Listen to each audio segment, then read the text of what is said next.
ഷൊർണൂരിനടുത്ത് കവളപ്പാറയിൽ മധ്യവയസ്കയെ വീട്ടിലെ കിടപ്പുമുറിയിൽ മരിച്ച നിലയിൽ കണ്ടെത്തി. 4 ദിവസത്തോളം പഴക്കമുണ്ടെന്ന് തോന്നിക്കുന്ന മൃതദേഹത്തിൽ നിന്നും രക്തം വാർന്നുപോയി. വീടിനുള്ളിൽ തളം കെട്ടിയ നിലയിലാണ് കാണപ്പെട്ടത്. പോസ്റ്റ്മോർട്ടം നടപടികൾക്ക് ശേഷമേ മരണകാരണം വ്യക്തമാകൂ എന്ന് പോലീസ് പറഞ്ഞു. കവളപ്പാറ കിഴക്കേ ത്രാങ്ങാലി റോഡിൽ അമ്പലത്തൊടി വിഷ്ണു നിവാസിൽ 56-കാരിയായ പ്രമിളയാണ് മരിച്ചത്. ഷൊർണൂർ പോലീസ് സ്ഥലത്തെത്തി ഇൻക്വസ്റ്റ് നടത്തിയ ശേഷം മൃതദേഹം പാലക്കാട് ജില്ലാ ആശുപത്രിയിലേക്ക് മാറ്റി.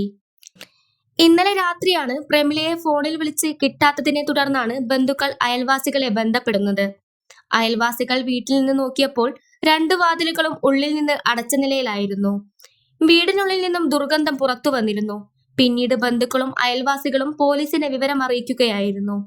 ഷൊർണൂർ ഇൻസ്പെക്ടർ രവികുമാറും സംഘവും സ്ഥലത്തെത്തി വാതിൽ പൊളിച്ച് ഉള്ളിൽ കടന്നു നോക്കിയപ്പോഴാണ് പ്രമിള കിടപ്പുമുറിയിൽ മരിച്ച നിലയിൽ കാണുന്നത്. മൃതദേഹം അഴുകിയ നിലയിലായിരുന്നു. മൃതദേഹത്തിൽ നിന്നും രക്തം വാർന്ന് വീടിനുള്ളിൽ തളം കെട്ടിയിരുന്നു.